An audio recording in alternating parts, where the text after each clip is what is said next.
काल का नाही पौर्णिमा होती, मग पौर्णिमेला चंद्रग्रहण होतं. मग आमच्याकडं अजून पण ग्रहण सुटले की पिठलं भाकरीचा नैवेद्य देवाला करतात. तर ग्रहण सुटलं ना की मग सगळ्यांनी आंघोळ्या करून घरं-बिरं पुसायची, साफसूफ करायचं, गोमूत्र शिंपडायचं, नंतर देवाला पिठलं भाकरीचा नैवेद्य करायचा.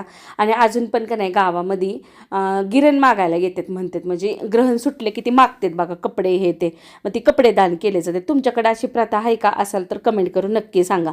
तर मी वेगळ्या पद्धतीचा झुणका केला. त्यासाठी कढईत तेल गरम करून थोडी मोहरी घातली, भरपूर असा पातळ पातळ चिरलेला कांदा घातला, तो परतला की चवीनुसार मीठ, लाल तिखट आणि नंतर घातली थोडीशी हळद आणि आलं लसूण पेस्ट घातलं.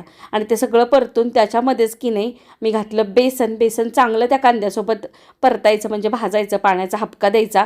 थोडंसं मला मीठ कमी वाटलं म्हणून परत मीठ घातलं मी आणि झाकण घातलं, दणदणीत वाफ काढली आणि वरून हिरवीगार कोथिंबीर घातली.